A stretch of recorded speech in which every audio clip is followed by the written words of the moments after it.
Google a publié une version expérimentale de Gemini qui s'avère être plus performante que GPT-4o et que l'intégralité de tous les modèles de langage qu'on connaît à l'heure actuelle, et vous allez voir que c'est assez impressionnant, d'autant plus que vous pourrez le tester gratuitement et je vais vous montrer comment faire. Bonjour à tous, c'est Julien, j'espère que vous allez bien et comme vous l'aurez compris aujourd'hui, on se retrouve pour parler d'un modèle de Gemini expérimental publié par Google qui s'avère être beaucoup plus performant, enfin plus performant que GPT-4o et qui globalement va dominer un classement qu'on appelle le leaderboard du site Chatbot Arena. Bref, autant vous dire que aujourd'hui, je vais vous présenter quelque chose de surpuissant qui va bien redéfinir la norme de ce qu'est un bon modèle de langage et un excellent modèle de langage. Et là, il tape du poing sur la table très fort. Alors, n'hésitez pas à vous abonner à ma chaîne YouTube si ce n'est pas déjà fait.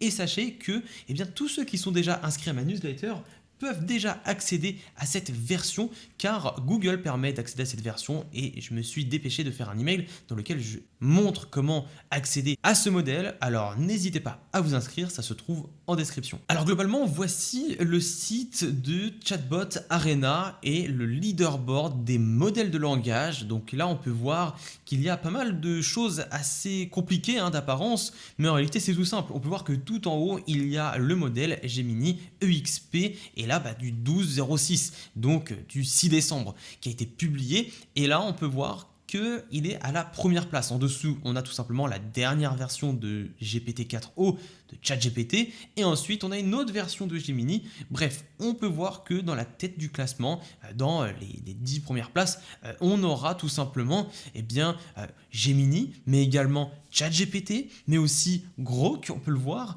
Mais là, il y a un modèle qui monte tout en haut, c'est tout simplement le modèle dont je vais parler aujourd'hui. Il faut savoir que ce classement se base sur le ressenti de milliers et de milliers de votes, et en gros, typiquement, on va se connecter sur Arena Battle, et là, on va évaluer tout simplement les modèles de langage, quelle réponse on préfère par rapport à l'autre, afin d'en juger leur pertinence. Énormément de monde sur Twitter se sont empressés d'aller tout simplement parler de ce modèle et on peut voir que là, par rapport au coût, donc par million de tokens, par rapport à l'Elo, donc le score qu'il va obtenir sur l'Arena, sur l'arène, sur les battles, on peut voir que Gemini, la version du 6 décembre se place tout en haut et bien moins cher que OpenAI O1 Preview. Et cette carte est plutôt intéressante pour comprendre la pertinence de ce modèle de Gemini. Beaucoup de personnes disent qu'il est très bon en mathématiques et également en code. Mais le plus impressionnant avec ce modèle, ce sera sa fenêtre contextuelle.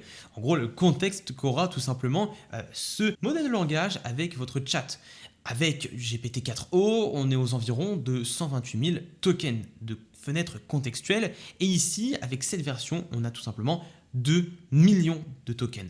Ce qui est énorme et ce qui va nous permettre de lui envoyer des vidéos. Il va pouvoir décrypter des vidéos, des très longues vidéos et même des très longs e-books, enfin des très longs livres numériques en format PDF. Et ça, c'est ce qu'on va tester. Et pour tester ce modèle gratuitement, je vous recommande de vous dépêcher parce que c'est une phase expérimentale et du jour au lendemain, l'accès gratuit à ce modèle peut s'arrêter une fois que Google a tous les feedbacks nécessaires pour pouvoir entraîner encore le modèle. Pour y accéder, on va tout simplement aller sur l'arène et cliquer sur Gemini EXP et là on aura tout simplement l'accès à ce modèle via le Google AI Studio où est-ce qu'on pourra choisir ici le modèle. Donc on a tous les modèles qui existent déjà, Gemini 1.5 Pro, 1.5 Flash, etc. Même les petits modèles Gemma 2 avec du 2 milliards de paramètres, 27 milliards de paramètres, mais ici on a la version dont je vous parle aujourd'hui, Gemini expérimental 12/06. Et on va tout simplement pouvoir l'utiliser de façon entièrement gratuite. Et on pourra même gérer par exemple ici la température, comprenez ici la créativité allouée à la réponse, aussi l'exécution du code ou encore des paramètres avancés avec le top pi qui est juste ici. Donc là, c'est des paramètres un peu plus poussés. On va pas utiliser tout ça. On va simplement faire des tests et vous allez voir que j'ai préparé pas mal de petits prompts qui vont être très intéressants pour noter tout simplement la fiabilité de ce modèle de langage, mais aussi sa pertinence. Allez, on va commencer avec un petit prompt, enfin un prompt assez gros, mais assez intéressant d'un point de vue rédactionnel. Là, je vais tout simplement lui demander d'identifier les émotions dans le texte qui suit, puis déterminer un pourcentage de répartition de chacune de ces émotions dans le texte. On va aussi le comparer à GPT-4o, mais je ferai sans doute une vidéo complète dans laquelle je pourrais tester la différence entre GPT-4o et ce modèle de Google. On va tout simplement faire run, et voici la rapidité. On a quelque chose qui va tout simplement apparaître très vite, enfin être généré rapidement, et on va aussi lire la réponse. En gros, si je vous lis le texte, sur la petite colline qui surplombait le village, Léa se tenait debout, son regard plongé dans l'horizon où les premières lueurs de l'aube commençaient à peindre le ciel. Bref, c'est très poétique. Au début, on nous parle de peur, peur de l'inconnu, une peur excitante. Après, on nous parle de joie. Alors, côté Gemini, on a de la peur à 30%, de la joie à 60% et de l'excitation à 10%. Le tout avec énormément de citations, de phrases en fait qui poussent son raisonnement. Appréhension, peur diffuse, elle ressentait une légère appréhension, une peur diffuse à l'idée de l'inconnu. Peur excitante, celle de défier le vide et de s'abandonner. Bref, là, on a des justifications. Joie à 60%, joie exubérante, bonheur intense, joie pure, avec des citations et excitation ici 10%, frisson, esprit d'aventure 5%, au total 10%, et voilà la répartition. Côté GPT-4o, on peut voir que on a de la peur à 20%, de la joie à 55%, anticipation à 15% et émerveillement à 10%. Donc on a un sentiment en plus, mais peut-être un petit peu moins d'explications et de citations qui pourraient prouver en fait ce résultat. Bref, ensuite cette réponse, on pourra tout simplement la modifier si on le souhaite et pourquoi pas régénérer cette réponse et aussi copier. Bref, ça, on est sur quelque chose qui ressemble à deux gouttes d'eau, Gemini tout simplement, hein. Et on pourra même comparer en cliquant ici. Et maintenant ce qu'on va faire, c'est qu'on va demander de rédiger un post LinkedIn pour moi, et je lui explique rapidement que je suis Julien, créateur de contenu dans l'IA, et explique pourquoi l'IA ne remplacera jamais les émotions humaines. Bref, là je vais tout simplement lui joindre des exemples de mes posts LinkedIn pour qu'il puisse tout simplement extraire le texte, identifier mon style rédactionnel et donc s'approcher d'un résultat en cohérence avec ce que je fais déjà. Alors pour cela c'est très simple, je clique sur plus et je pourrais tout simplement upload une image. Ici j'ai donc par exemple un PDF qui contient simplement le post LinkedIn que j'ai fait et j'en ai pareil, hein, j'en ai une dizaine et là je vais joindre ces PDF. Alors le fait qu'il y ait 10 PDF joints directement, ça ne va pas poser de souci parce qu'on a une fenêtre contextuelle de 2 millions de tokens, ce qui est tout simplement hallucinant. Par exemple, regardez, là, mon premier PDF contient en gros 687 tokens, ici 1300, 600, 900, 900, 1200, 1400. On est très loin d'atteindre 2 millions de tokens. Donc, si jamais vous avez des besoins avec énormément de contexte, n'hésitez pas à utiliser dès maintenant cette intelligence artificielle. J'entends par là résumer des réunions ou encore résumer des vidéos. Bref, ce genre de choses qui nécessitent énormément de fenêtres contextuelles. Ou pourquoi pas travailler sur un livre, un e-book, du contenu de formation qui dure très longtemps, c'est le moment. Bref, on va continuer et on va tout simplement lui envoyer tout cela. Alors l'affichage, j'aime beaucoup, hein. On peut voir que là, on a l'aperçu en gros de mes posts LinkedIn. Ça permet de s'y retrouver et puis d'avoir un aspect visuel pour mieux comprendre. Là pour le moment le modèle va tout simplement réfléchir et essayer d'extraire toutes les données pour tout comprendre. Et alors il a vu que les posts ne faisaient pas simplement 2 lignes, donc là je pense que c'est pour ça qu'il continue et qu'il fait tout simplement un beau post LinkedIn. Peut-être que ça manque d'emoji par rapport à ce que moi je fais, mais ça respecte quand même très bien les codes de LinkedIn. L'IA a un cœur de silicium froid et insensible face à l'âme humaine vibrante et passionnée, point d'interrogation. On entend souvent dire que l'IA va tout remplacer, qu'elle va voler nos emplois, nos émotions. Mais laissez-moi vous dire une chose, l'IA ne remplacera jamais ce qui fait de nous des humains, les émotions.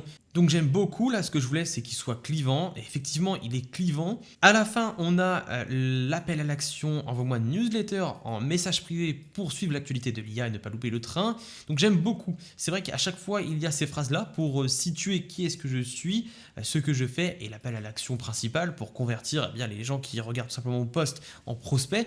Et donc ça c'est parfait. Côté ChatGPT on a peut-être plus d'emojis, on a une structure assez différente avec des listes à puces. J'utilise très souvent ces emojis-là avec les petites flèches.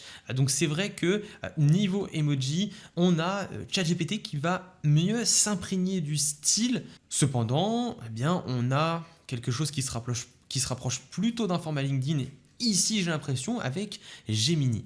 Maintenant, ce que je vais faire, c'est que je vais essayer de tester les capacités de ce modèle de langage en termes de multimodalité et notamment en termes d'extraction de texte dans les images. Donc là, ce que je vais faire, c'est tout simplement demander à Gemini d'analyser ce texte écrit en français mais manuscrit. Et évidemment, pour extraire, là, c'est pas si simple, surtout pour un modèle de langage.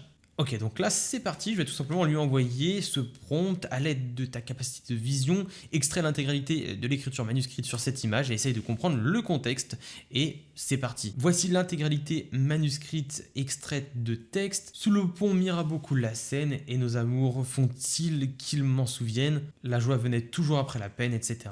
Il s'agit des deux premières strophe du poème Le pont Mirabeau de Guillaume Apollinaire. Donc là, c'est très précis. On a à la fois une très bonne extraction de texte qui s'est fait dans une écriture manuscrite, et ça, c'est pas anodin.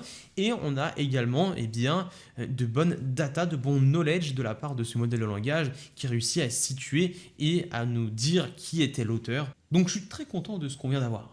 Ok, alors maintenant, je vais prendre ce PDF, le budget de l'État 2024. Bon, on est un petit peu passé, hein, on arrive à 2025, mais ça va nous permettre de demander à Gemini d'extraire tout cela et de nous résumer tout ça, parce que là, il y en a des choses quand même. On a un mélange de texte, mais aussi d'images et de graphiques, et j'aimerais bien tout résumer, parce qu'on a 8 pages bien complètes. 5600 tokens, donc ça augmente, mais c'est rien du tout par rapport à la taille maximale que peut avoir ce modèle de langage et ça m'impressionne. 2 millions de tokens, c'est énorme. Donc il vient d'analyser tout cela et là il est parti pour faire tout simplement sa petite conclusion, sa résumé.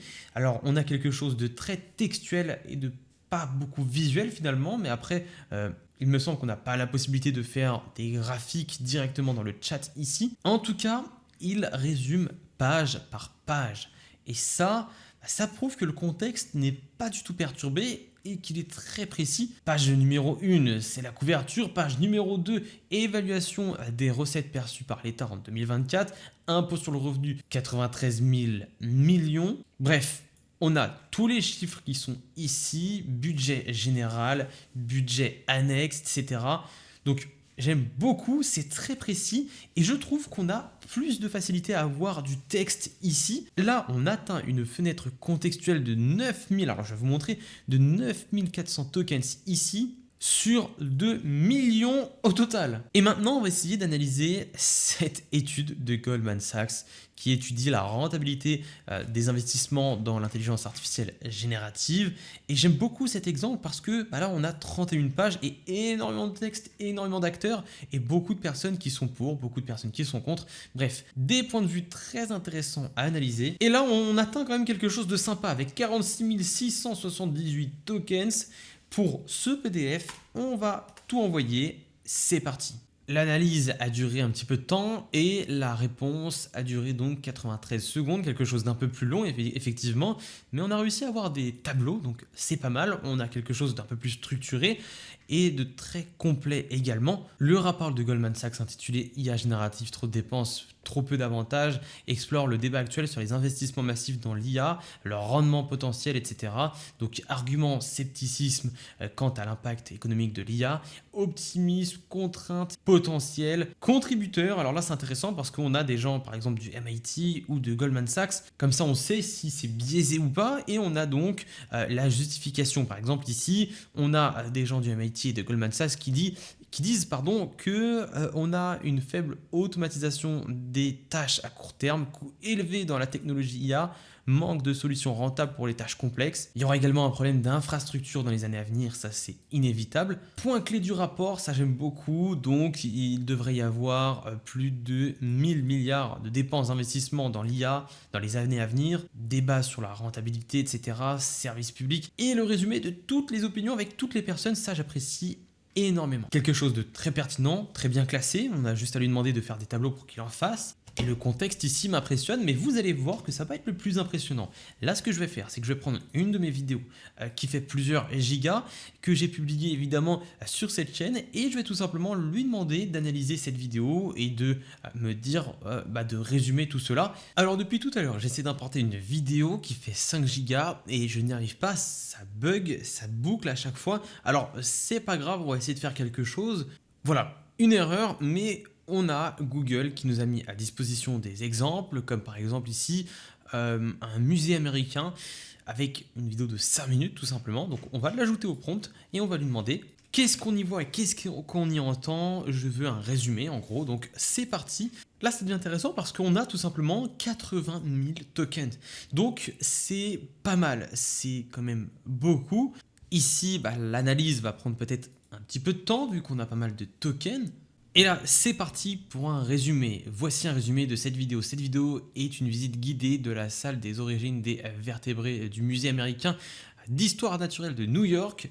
Elle commence, ok, donc là on a une description très précise de tout ce qu'il se passe dans la vidéo, étape par étape. Ouais, c'est quand même très précis, et là ça devient super intéressant parce qu'on peut passer clairement d'une vidéo à du texte, chose qui était un petit peu difficile à faire, ou qui est toujours difficile à faire avec ChatGPT, c'est clairement pas au possible de lui envoyer une vidéo et de voir un résumé. Mais là, on atteint quand même 88 000 tokens. Et avec ce film qui date des années 1924, un film qui dure 44 minutes. Et là, attention, on atteint des records parce que là, avec ce que je viens de charger, on atteint presque 700 000 tokens.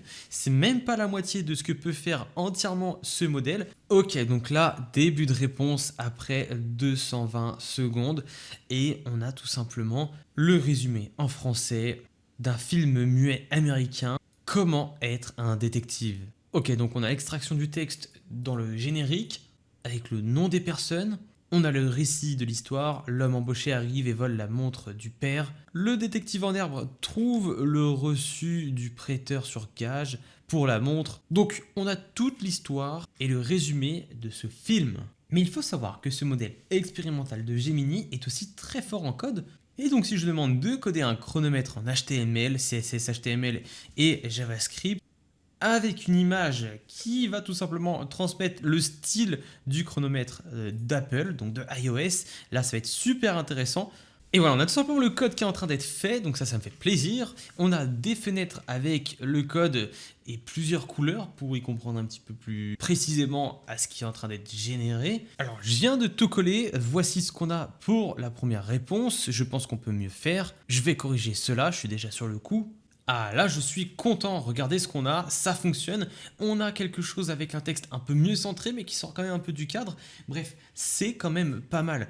Voilà, en tout cas j'espère que vous aurez aimé cette vidéo et que vous allez tester vous aussi cette nouvelle version de Gemini qui est en train de battre tous les records, notamment avec une fenêtre contextuelle énorme de 2 millions de tokens. N'hésitez pas à vous abonner à ma chaîne YouTube si ce n'est pas déjà fait. Si jamais le sujet de l'intelligence artificielle vous intéresse, puisque vous êtes à la fin de cette vidéo, je vous propose d'aller récupérer ma formation 100% offerte qui vous apprend à devenir 3 fois plus productif en utilisant correctement l'intelligence artificielle en 7 conseils. Cette formation peut littéralement vous ouvrir les yeux et booster votre productivité, alors n'hésitez pas, c'est entièrement offert.